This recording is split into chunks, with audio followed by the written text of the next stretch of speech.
Bakit?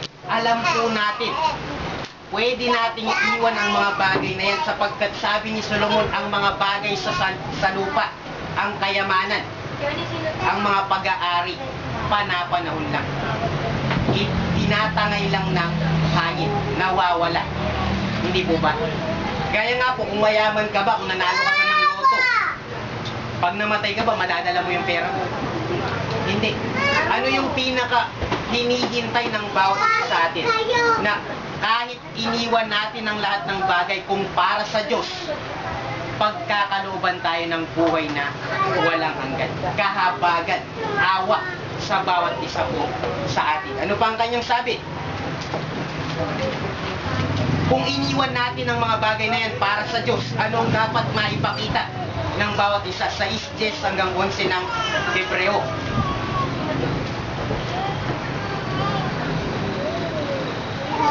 Sapagkat ang Diyos ay hindi liko upang limutin ang inyong magawa at ang pag-ibig na inyong ipinakita sa kanyang pangalan.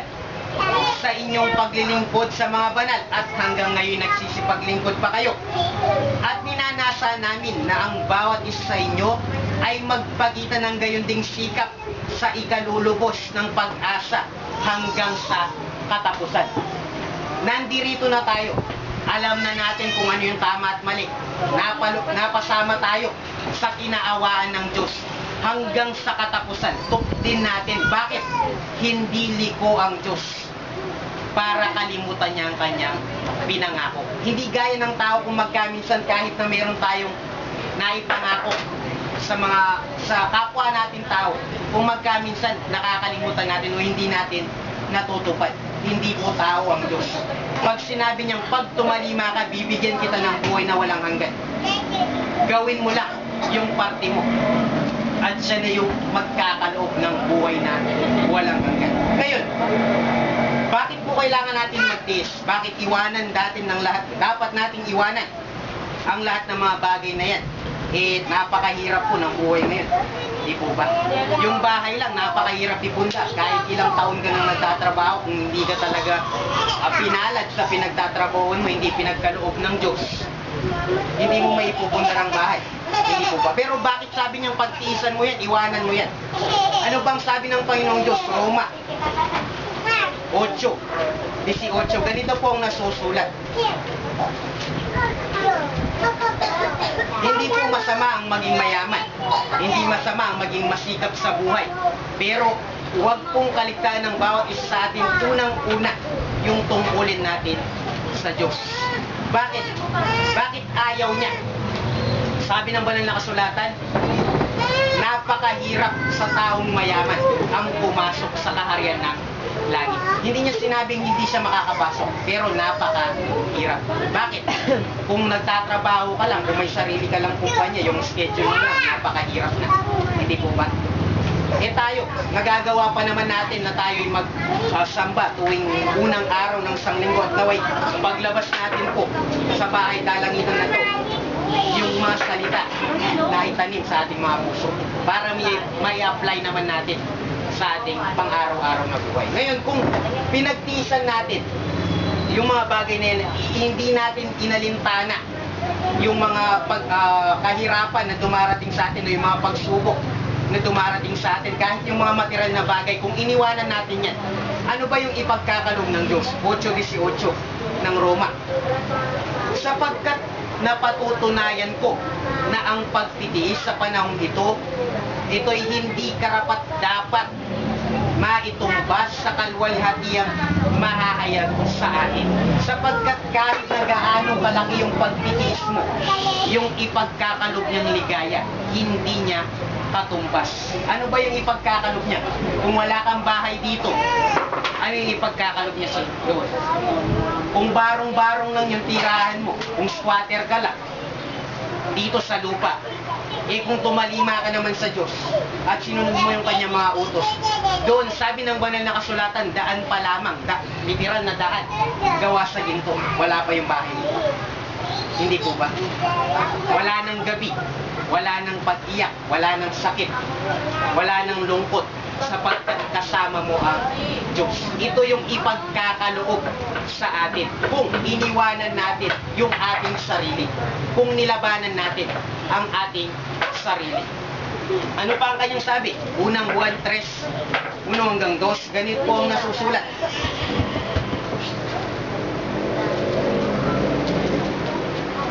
Ano pa po yung dapat nating maipakita? Kung ipagkakaloob niya ay hindi katumbas ng kahit na anong pagtitiis o kahit na anong yaman sa lupa, hindi katumbas ng kanyang ipagkakaloob. Ano pa po yung gagawin niya sa bawat isa po sa atin? 3:1 hanggang 2.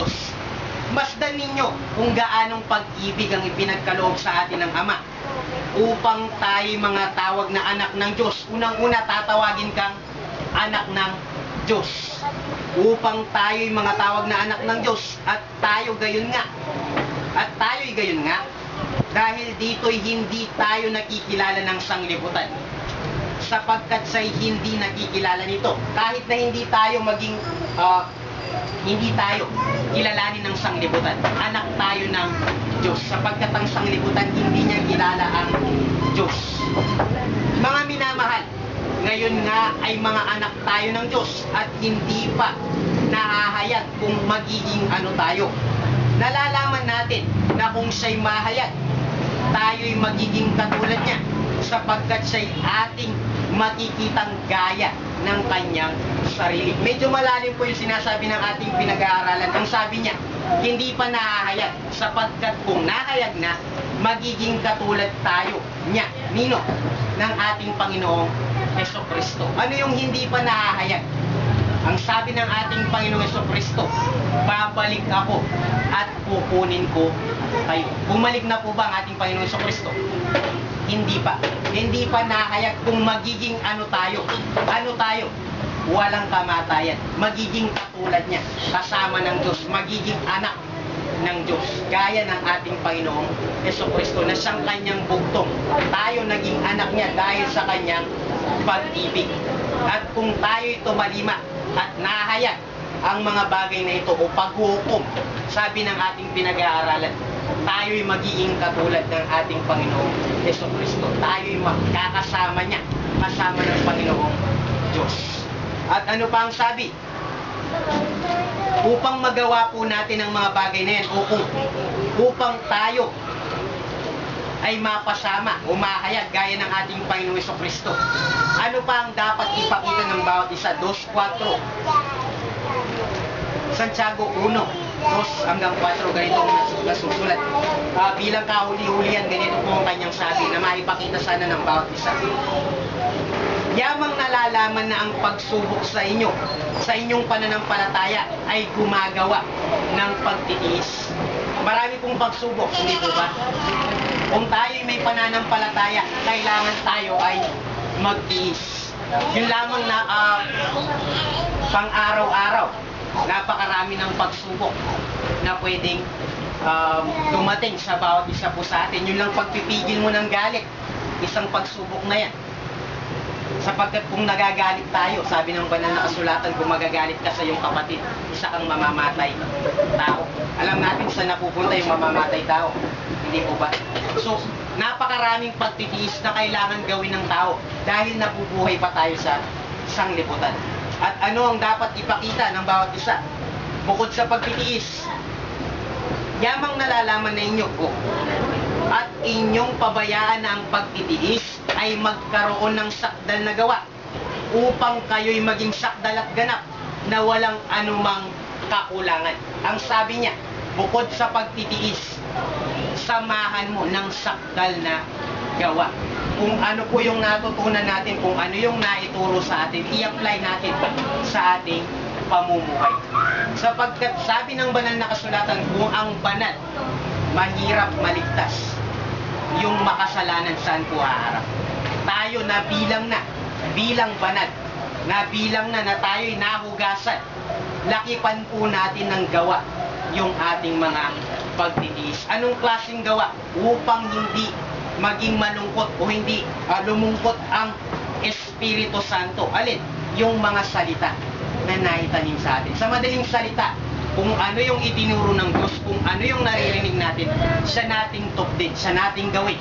Hindi lang ngayon habang nakikinig tayo, hanggang sa oras po ng ating kamatayan. Sapagkat hindi po siya liko. Hindi po liko ang Panginoong Diyos. Tayo ay kinahabagan. Tayo ay nanampalataya. Pag dumanting ang kanyang galit, kasama po tayo sa bibigyan niya ng pangako. Buhay na walang hanggan. At hanggang dyan lamang po ang aming naipaglingkod muli po. Maraming salamat po at magandang umaga po. Tayo po ay umawit at manalangin. Diyos naming Ama, iring namin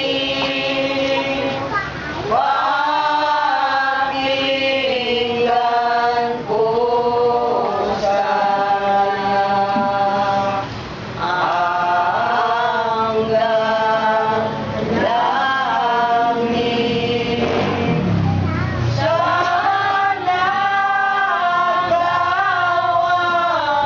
Sana gawang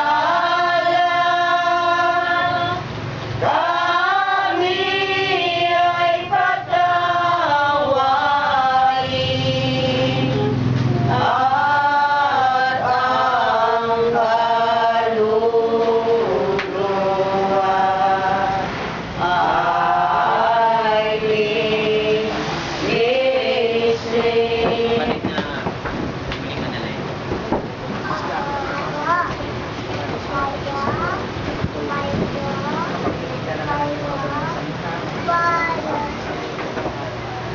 Kapatid na muling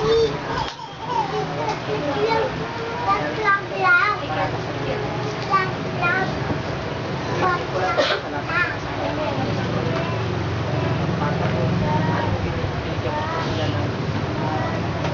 Kalusugan at sila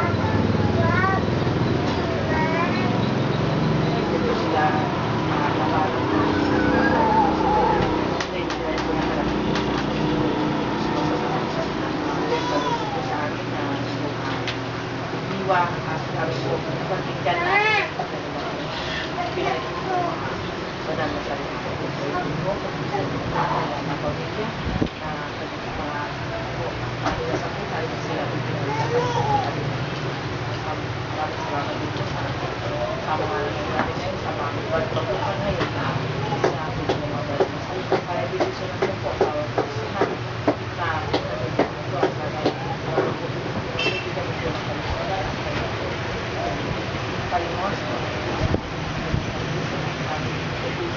puro niya sa mga gusto na pero sa mga gusto namin na kami po mga kapitaan, ito mga balikin sila sa kanilang kawain at mga nangyayari sa kanilang ito. Ay ano man po mga parang sa kanilang isipan dahil sa pagkakasarap ng buhay na ito ay po ito na nangyayari na po magkakasigaan sa ating sila po kasama yung mga magulang nila sa akin sabihin niya nila kaya ang para sa sabay natin ayaw ka na ito mga natin mga babies natin ito ang pinagawin na mabing malusog ito ang puso na pa ayaw na pagpapalakin namin sila ng mabuti